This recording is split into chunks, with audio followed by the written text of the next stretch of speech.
What's going on, guys? It's Jed. Welcome back to some more Modern Warfare 2. Real quick, I want to thank everybody for all the love and support on that Elden Ring video. Just that whole series in general. Just thank you so much for all that. It's really fun to be able to just, you know, have some other series going, especially during times like these. So, still grinding away on the sniper rifles. I haven't made too much progress. I spent the whole weekend just watching fights and football and all that good stuff. So the Eagles ended up winning their game against the Giants. The next game that they end up playing is against the 49ers. Cowboys lost. Sorry, Tim. Looking at the 4 teams that are remaining, they actually all look pretty good. So it's Bengals, Chiefs, Eagles, 49ers. The last remaining team. And then Jamal Hill ended up winning the belt. Listen, I wanted him to win, but I did not expect him to win that way. That was the best. It's not, see, I didn't even, he surprised me so bad. And it's not even like I was underestimating him either. Like, I was hoping that he just had something that Glover just couldn't answer. But he had so much more. More than just on the feet. Like, all of it. So good. I want him versus Yuri so bad. Some people were also saying that him and Alex Pereira should fight each other. Or saying that Alex should move up to 205 to try to avenge Glover. So we ended up getting more info from Infinity Ward / Raven. They ended up talking about the hardcore mode that's supposed to be coming back. It seems like they're just giving us information every single day, one thing at a time. One thing that's interesting, I think they're gonna have another one today. I'll put like a little update at the end of it if they go and put out a tweet about it. But if they're releasing info like that whole hardcore tweet, it seems like they have loaded tweets if they're releasing those tweets on Sundays. So I imagine they probably have like a bunch of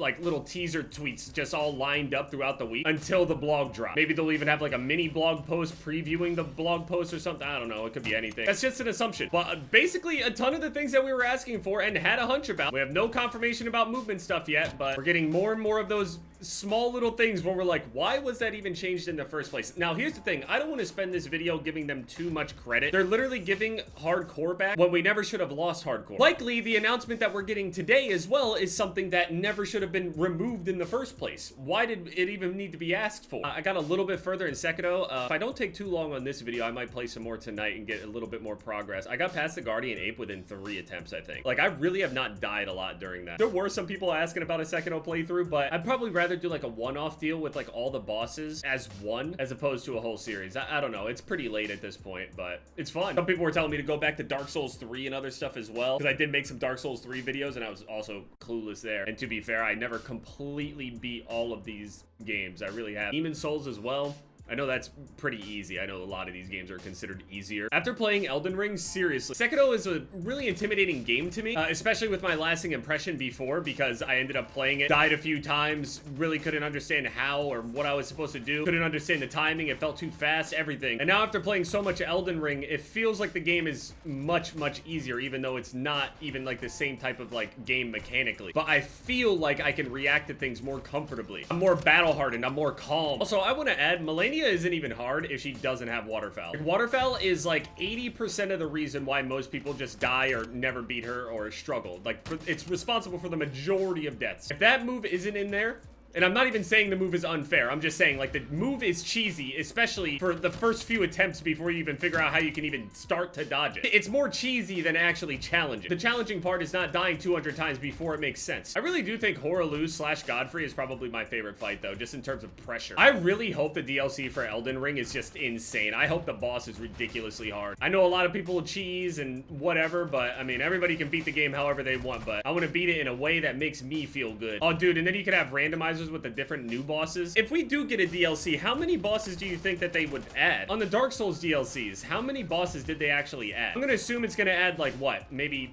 3 to 5 big bosses? Or is it more than that? 7? Also with football, I like the 49ers. Obviously, I'm rooting for the Eagles. I want the Eagles to win, but like, it's not gonna upset me if the Eagles lose that game, because I mean, genuinely, I feel so lucky to even be where we are. I know it'd be really cool sounding to have that blind faith, whatever, but like, a lot of people do. It's just like nobody covered in their team's gear screaming that their team is going to win ever got a round of applause afterwards going, how did he know? You're not making a prediction. You're a fan. That's it. Basically, so far, all the changes sound good. It's everything that anybody would ever want. But again, it's just, we could be happy that the game has changed around. Yes, the game should improve. Absolutely should improve. And I feel like it'll definitely help the game. It's not going to hurt the game anymore. Even if these changes only manage to kind of slow the bleeding, there's no way they're going to hemorrhage nearly as hard as they were. And by hemorrhage, I mean, I'm talking like the game is like, has dwindling numbers or something. No, they still have hundreds of thousands. But From what I know and what I've heard, they have not met their margins. They had one of the biggest launches, but the player drop-off is absolutely moving at an accelerated rate in comparison to what they thought would happen. This is why the changes are happening. Dude, if I hear that Burger King song one more time, have it your stop! Hearing it constantly, every single football game, every single UFC fight, the State Farm commercials, I'm losing. It's actually brainwashing. Like, people are like joking about it or whatever, or it sounds like I'm joking. It's actually brainwashing. I think you should only be allowed to run an ad like 3 times max one day. The same ad at least. Otherwise, this is like some sort of visual and auditory attack on millions. That should be a federal crime. One thing that I don't think is gonna change, and I mean, it might be, I mean, they might surprise me, but I really don't think that they're gonna change the mini-map. I don't think that they'll bring red dots back for firing unsuppressed weapons. Basically give an actual true reason to have suppressors in the game. If the game worked properly with proper ghosts, I don't want the crazy overpowered ghost, but the other ghost is kind of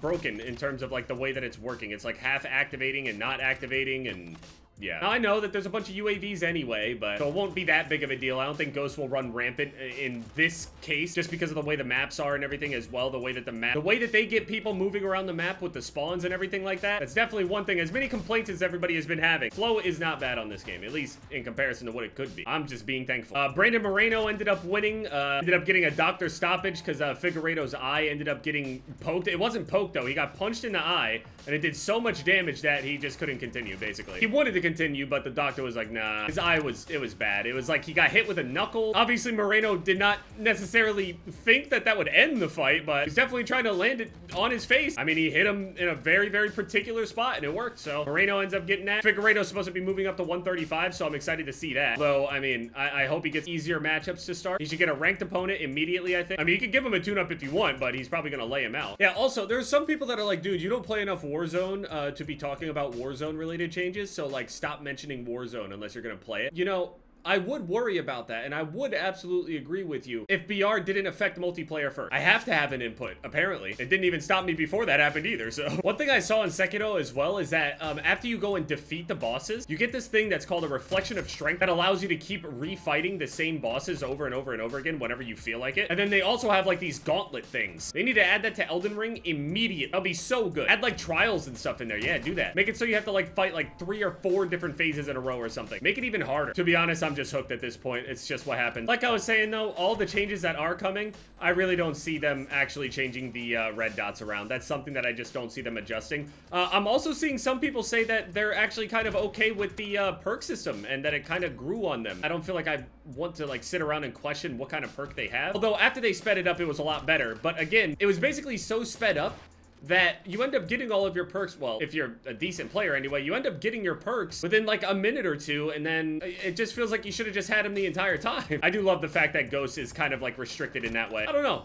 I don't have necessarily like a perk that I see on here, and I'm upset about it. I don't really notice anything like that. Anyway, changes are coming. They're gonna have the full blog up soon, detail everything, and we'll have to see from there. Hopefully, it should feel like a completely different game. Seriously, it should be a completely different game. I mean, honestly, Modern Warfare 2019 was originally, man, you guys should go back to watching the like original Modern Warfare 2019 vision. You guys should have seen that. No radar, they were telling you and screaming at you to use your compass. Honestly, the feel of the game is the thing that can improve. Everything else, I'm cool with it. I enjoy the game. Things are definitely about to change, especially for Warzone. And by change, it just basically is change back. Might be hitting the reverb button. This patch could also be very good, but also break the game entirely. In its intended design could be good, but might end up working out in pretty weird ways, at least, you know, initially. I feel like they'll probably be saying something similar. It's like, hey, this is a giant change, so we're gonna keep an eye on all this and blah, blah, blah. But realistically, it shouldn't be too hard for them. They had the data literally years ago. It's literally in their office. They were just updating the exact same game. I'm not even gonna, you guys get it. I'm hopeful. Oh, and also they're increasing the cash and decreasing the amount everything costs. So buy stations might have some use.